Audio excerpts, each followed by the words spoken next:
November 1942. The sky above Guadalcanal was a cauldron of heat, smoke, and steel. The Pacific War had already carved its scars across islands and oceans, and the Japanese Zero reigned supreme in those skies. For almost a full year, Allied pilots whispered the same truth in mess halls and foxholes.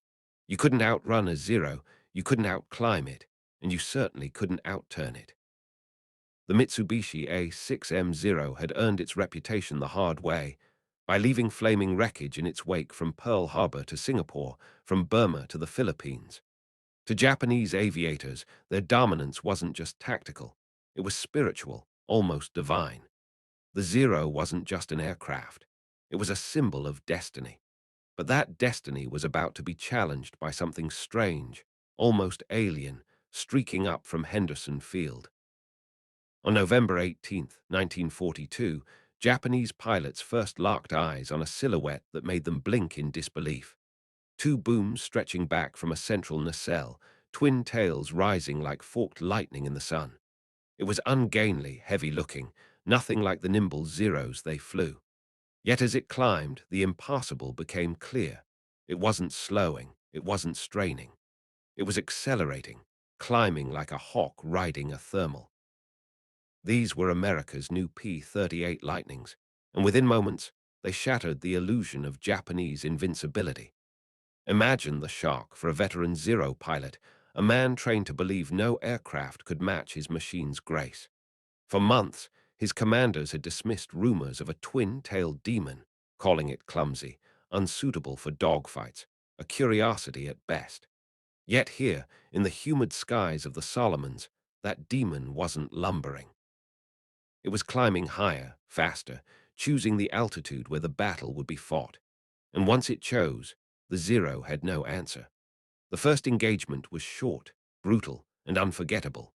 The American pilots of the 339th Fighter Squadron dove from 5,000 feet above, their heavy noses spitting fire from 4.50 caliber machine guns and a 20 cannon.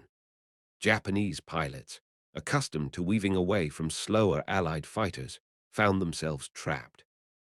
Their controls grew sluggish as their Zeros tried to match the P-38's diving speed, their wings rattling under the strain. Some never pulled out. Others turned desperately, only to discover the Lightning could climb back into the sun and reset the fight at will. That day, 3 Japanese aircraft fell in flames. The number was small, but the impact was seismic. For the first time, Zero pilots faced a machine they could not simply dominate with agility and daring. For the first time, altitude did not belong to them. And for the first time, an American fighter dictated the terms of battle. The shock ran deeper than fear of losing airspace.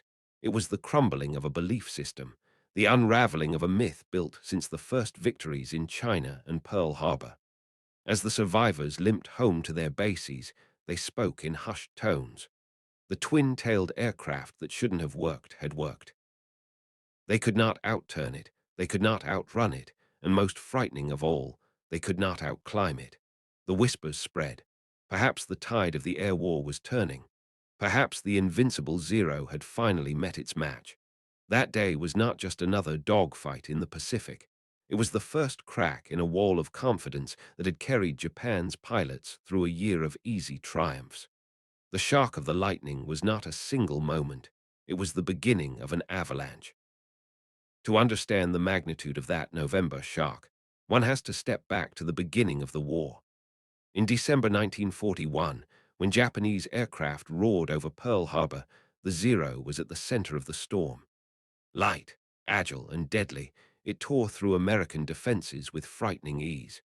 In the months that followed, Allied airmen across the Pacific learned the same bitter lesson. Once a Zero latched onto your tail, escape was almost impossible. Over the jungles of Burma, over the coral atolls of the Philippines, over the steaming coasts of New Guinea, Allied fighters fell in droves.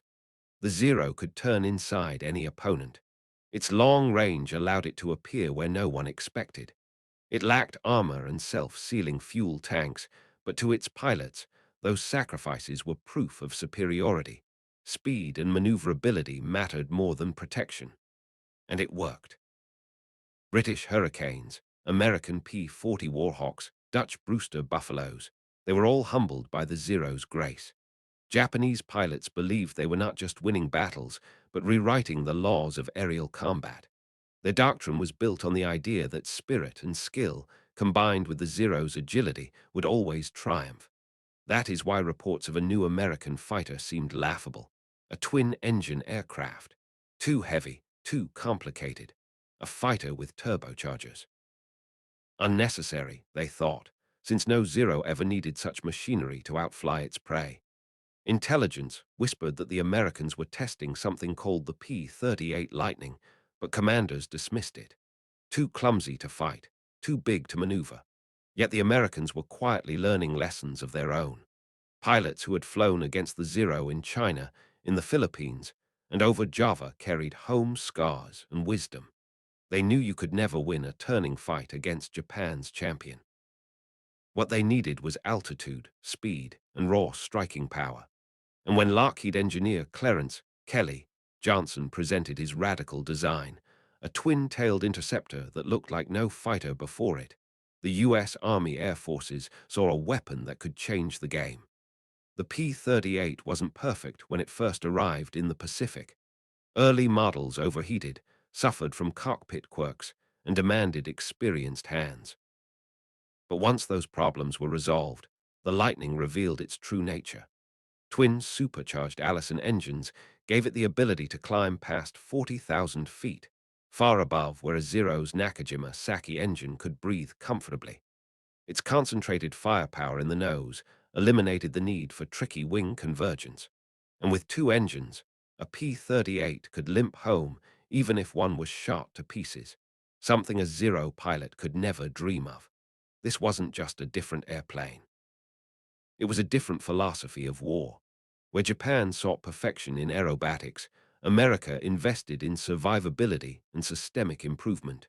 Where the Zero sacrificed armor for agility, the Lightning sacrificed elegance for raw power. The contrast could not have been sharper. For the Japanese, encountering the P-38 was like a swordsman finding himself suddenly attacked not by another duelist, but by a cannon. The techniques honed over years, the spiraling turns, the feints, the tight dogfights, meant nothing when the opponent refused to fight on those terms. The Lightning fought vertically, not horizontally. It struck from above, dove at speeds the Zero could not match, then zoomed back into the sky before a counterattack could form.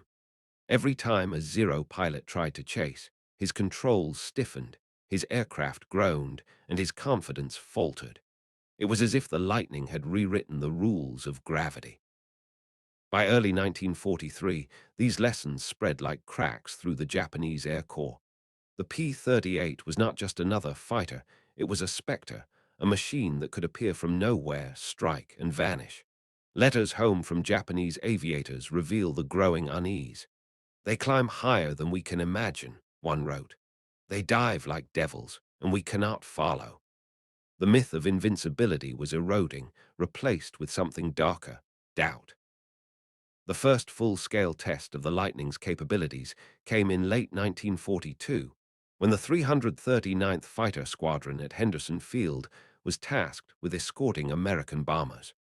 For Japanese pilots, bomber escort missions had always been hunting grounds. Heavy, slow-moving targets were easy prey, and the Zeros' agility gave them dominance over any escorting fighters. The pilots who launched that day expected another routine sweep, ambush the bombers, drive off a few wildcats, and return victorious. But what they saw climbing into the sky was anything but routine. The P-38s didn't labor upward like bombers, nor did they weave clumsily like the heavier American planes the Japanese had encountered before. Instead, they rose in smooth, deliberate arcs, already establishing altitude dominance before the Zero formations could even engage. From the ground, their twin tails gleamed in the morning sun like pitchforks aimed at heaven. The battle began with a tactic the Japanese had not faced before. Instead of spiraling into a dogfight, the P-38 pilots dove at extraordinary speed, guns blazing in a deadly straight line. 4.50 caliber machine guns and a 20 cannon, all concentrated in the nose, poured streams of lead without the convergence issues of wing-mounted guns. For Zero pilots accustomed to nimble duels, the Lightning's attack felt like being caught in the path of a falling spear. One Japanese ace later admitted he had no time to react. His controls were sluggish as he tried to dive away, the Zero's airframe trembling violently at high speed. He managed to escape only by forcing his aircraft into a desperate low-altitude run, abandoning his comrades above. Others weren't so lucky. 3 Zeros went down in flames that morning, their wreckage tumbling into the sea. Numbers alone meant little in the Pacific, where battles often claimed dozens in a single day. But the symbolism of that encounter echoed through every Japanese squadron. The P-38s had not just fought, they had chosen when and how to fight. For the Zero pilots, that was the most chilling revelation. Their machine, once the hunter, was now forced into the role of prey. American pilots quickly refined their approach. They knew never to be drawn into turning fights where the Zero's agility still ruled. Instead, they developed the boom and zoom style, diving from altitude, delivering a crushing blow, then climbing away before the Zero could respond. It wasn't glamorous. It didn't satisfy the duelist's heart, but it was devastatingly effective. In Japanese debriefings, commanders were baffled. They urged their men to be more aggressive, more daring, to use their warrior spirit to overcome this new threat. Yet no amount of spirit could change physics. Above 20,000 feet, the Zero's engine wheezed while the Lightning's turbocharged Allison sang. In dives, the Zero buckled while the Lightning thrived. Even when a Zero managed to land hits, many P-38s limped back to base on a single engine, patched up and ready again the next day. That resilience was a bitter insult. Japanese pilots often faced the cruel reality of watching their enemies survive what should have been fatal damage, while their own comrades vanished in fiery explosions from a single well-placed bullet. To those trained to believe in honor through combat, the Lightning's endurance felt almost unfair, as though the Americans had changed the rules of life and death itself. The psychological toll was immense. Letters intercepted later revealed words of despair. To fight them is to fight shadows. They strike from the sun and vanish into the sky. The Zero, once the terror of the Pacific, was becoming a fragile relic in the face of America's twin-tailed demon. By the dawn of 1943, Japanese squadrons could no longer deny the truth. The Lightning was not a rumor, not an experimental toy. It was here, and it was rewriting the war in the air. The defining moment of the P-38 Lightning's reputation came not in a swirling dogfight, but in a mission of precision that shook the Japanese command to its core. April 18, 1943. 16 P-38s lifted off from Guadalcanal, skimming the waves just 50 feet above the ocean to avoid detection. Their target was no ordinary convoy. It was Admiral Isoroku Yamamoto himself, the architect of Pearl Harbor, flying in a Mitsubishi G4M Betty bomber with a full escort of Zero fighters. American intelligence had intercepted his flight plan. The mission was daring almost to the point of madness. Fly over 400 miles into enemy territory, strike at exactly the right moment, and escape alive. Only the Lightning, with its unmatched range and speed, could attempt such a feat. Other fighters simply didn't have the legs for it. The P-38s arrived at the rendezvous point with chilling precision. As Yamamoto's bomber descended toward Bougainville, Lightning pilots dropped from the clouds like predators. In moments, the Admiral's aircraft was riddled with gunfire, trailing smoke before crashing into the jungle. His escorting Zeros, caught off guard and outmaneuvered, could barely respond before the Americans vanished back into the sky. For Japan, the loss was more than military, it was spiritual. Yamamoto had been a living symbol of the Empire's daring and foresight. To lose him at the hands of a foreign fighter was humiliation enough. But to lose him because American aircraft had flown farther, struck faster, and climbed higher than any Zero could match, that was devastating. The P-38 had proven it could not only dominate in combat, but alter the very course of the war with its capabilities. From that day forward, the psychological weight bore heavily on Japanese aviators. If their revered admiral, flying with a full escort, could be plucked from the sky like prey, what hope did ordinary pilots have? Rumors spread across airfields that the Lightning was unstoppable, a machine touched by sorcery. Some whispered that its twin booms gave it two souls, that it was two planes flying as one. Others, more pragmatic, admitted a harsher truth. The Americans had technology Japan could not rival. That technological gap only widened as the months passed. American engineers worked relentlessly, rolling out improved P-38 models with better engines, hydraulically boosted controls, and new armaments. Each version addressed the flaws of the last. Meanwhile, Japanese factories struggled even to maintain production of the aging Zero. Materials were scarce, training was rushed, and the once elite pilot corps was thinning out with every battle. By mid-1943, Japanese commanders were quietly instructing their squadrons to avoid combat with P-38s unless overwhelming numbers were on their side. It was a command that cut at the very heart of their warrior tradition. Pilots raised on the belief that spirit and skill could overcome any foe were now told to retreat. The contradiction gnawed at morale. American pilots noticed the change. Where once Zeros attacked with reckless confidence, now they hesitated, often breaking away at the first sign of a Lightning climbing above them. The hunter had become the hunted, and in the mess tents at Henderson Field in New Guinea, P-38 pilots began to speak with quiet pride. They knew they were flying something special, not just another fighter, but a symbol of momentum. Every mission flown, every bomber escorted, every enemy plane down was a reminder. The tide of the Pacific War was turning. The twin-tailed devil had earned its name, and its legend was only growing stronger. By 1944, the difference between the Lightning and the Zero was no longer a matter of debate. It was a chasm so wide it reshaped the very character of the Pacific War. What began as disbelief among Japanese pilots had hardened into dread. The P-38 was not simply another enemy aircraft.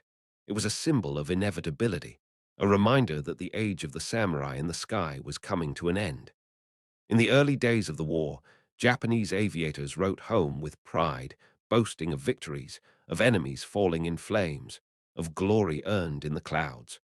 Now, their letters carried a different tone. Many spoke of exhaustion, of fear, of chasing shadows that moved faster than their eyes could follow. Some admitted openly that the Lightning was invincible at altitude. Others confessed that they prayed not to encounter its twin silhouette while flying escort missions. "They strike from above," one wrote, "and there is no defense." For the Americans, the Lightning became a workhorse of victory. It escorted bombers deep into enemy territory, carried out reconnaissance missions that photographed Japan's defenses from heights no Zero could touch, and swept across the Pacific like a storm. Its long range made it indispensable in a theater defined by distance. While other fighters strained to keep pace, the Lightning leapt from island to island, always arriving where it was needed most. And it was not just technology that told the story. The Lightning embodied the philosophy of a nation at war. American industry could produce thousands of these machines, each one improved from the last. Skilled mechanics kept them flying in conditions that would have grounded lesser aircraft. And the pilots, better trained, more experienced with every sortie, learned to master the Lightning's quirks and turn its strengths into supremacy. Together, this combination of machine, method, and manpower overwhelmed the Japanese system, which was trapped in a doctrine that no longer fit the battlefield. The numbers tell the tale with brutal clarity. By the war's end, P-38 pilots claimed more than 1,800 Japanese aircraft in the Pacific. America's two top aces, Richard Bong and Thomas Maguire, scored their victories exclusively in Lightnings. Against such statistics, the Zero's aura of invincibility crumbled into dust. Japan's once feared Air Corps, starved of resources and stripped of its veterans, sent up young men with barely 100 hours of training, only to watch them perish against a foe they could not hope to match. Yet perhaps the greatest wound the lightning inflicted was not physical, but psychological. It forced Japanese pilots to confront a truth their commanders had long denied: that courage and spirit, no matter how fierce, could not outfly engineering and industry. In the cockpit of a Zero, a pilot might feel like a warrior poet, dueling with elegance. But in the cockpit of a Lightning, an American felt like a predator, fighting not for honor but for survival, and winning because the tools of his trade were sharper. When the war ended and silence returned to the skies, survivors on both sides reflected on the lessons. Japanese aces like Saburo Sakai, who had once believed in the Zero's superiority, admitted freely that the Lightning had destroyed their morale. "We thought no plane could climb or dive better," he said. "The P-38 proved us wrong." For America, the Lightning became a symbol of adaptation, of learning from defeat and returning stronger. In the end, the shock of the P-38 was more than a story of aircraft. It was the story of a world in transition, from the romantic duels of biplanes and dogfights to the cold reality of industrial warfare, where machines, factories, and science decided fate as much as bravery did. The twin-tailed devil carried that message across the Pacific, one mission at a time, until there was no denying the truth. For the Japanese pilots who first looked up in November 1942 and saw that strange shape rising into the sun, the moment must have felt like the ground shifting beneath their wings.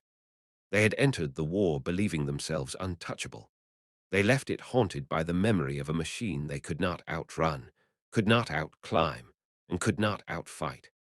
The Lightning had not only won the battle of the skies, it had rewritten the very rules of war.